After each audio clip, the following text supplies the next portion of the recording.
बढ़ती है।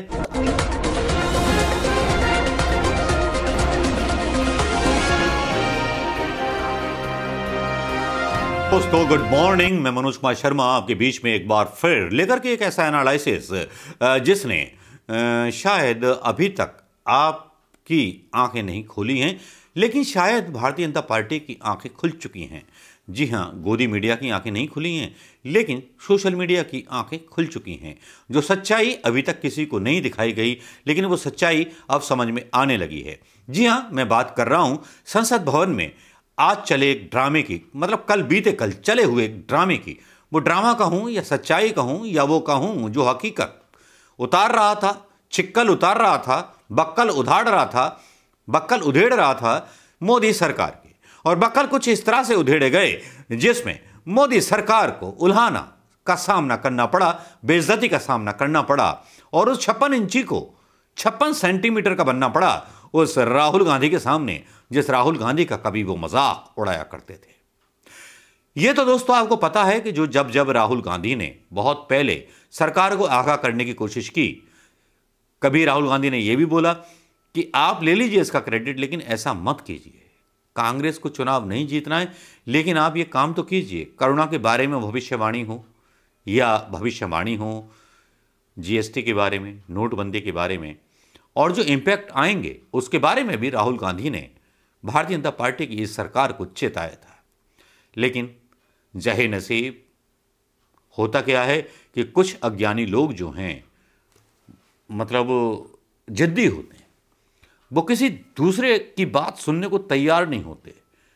अगर सही सलाह भी होती है तो वो समझते हैं कि अगर उनकी सलाह मान ली तो बेइज्जती हो जाएगी। लेकिन राहुल गांधी की सलाह और मामलों में ना मान करके मोदी जी ने थाली, ताली, दाली, हवन और करुणा के मंत्र भी इजाद हो चुके थे। भारतीय जनता पार्टी के सहयोगी पार्टी के नेताओं ने तो करुणा जा नाम से मंत्र भी जपना चालू कर दिया था।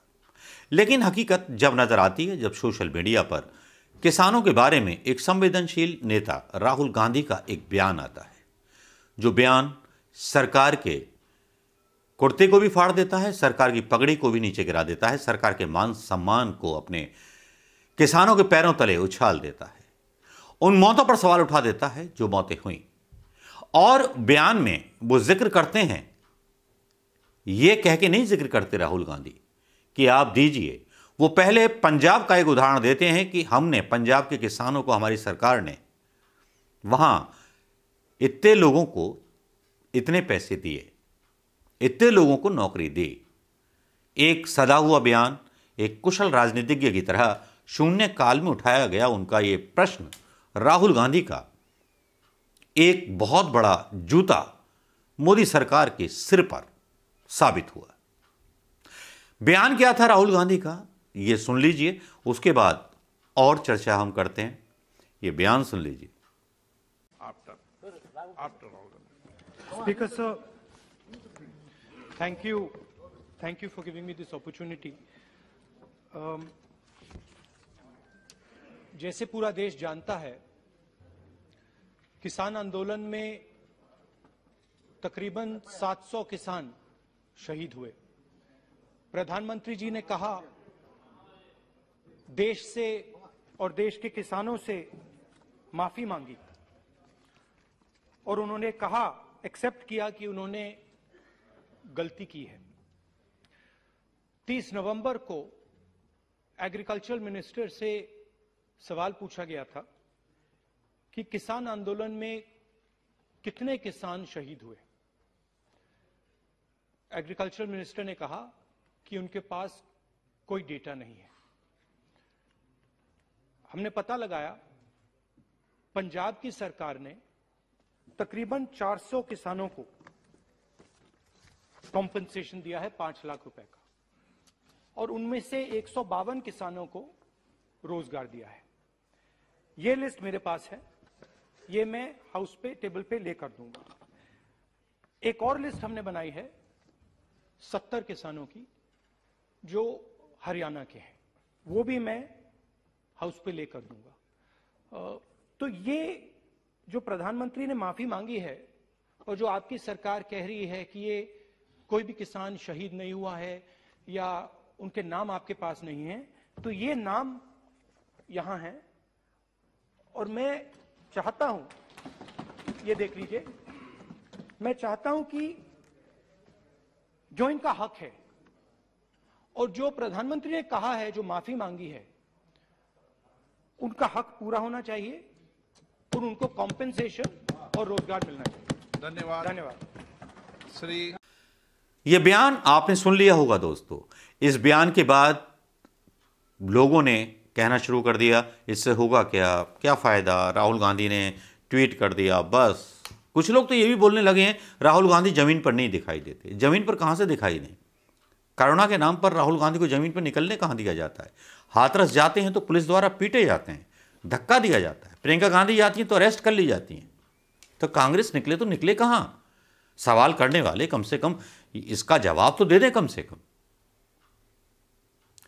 मैं एक तरफा बात नहीं कर रहा हूं, मैं राहुल गांधी की बात नहीं कर रहा हूं, मैं विपक्ष की बात कर रहा हूं। मैं उस विपक्ष की बात कर रहा हूं जिसको जिंदा रहना जरूरी है। अगर वो विपक्ष मर गया तो समझिए कि देश की आत्मा मर गई। एक तानाशाह का शासन खुला छोड़ दीजिए, फिर होने दीजिए।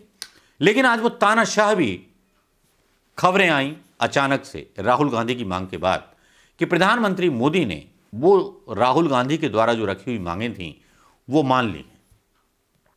एक खुशी हुई जनता के पक्ष में, विपक्ष और सरकार में कम से कम सही मुद्दों पर एक राय बांधी जानी बहुत जरूरी है, जो देश के विकास के लिए भी, देश की जनता के लिए भी और देश के लोकतंत्र के लिए एक स्वस्थ खुराक है।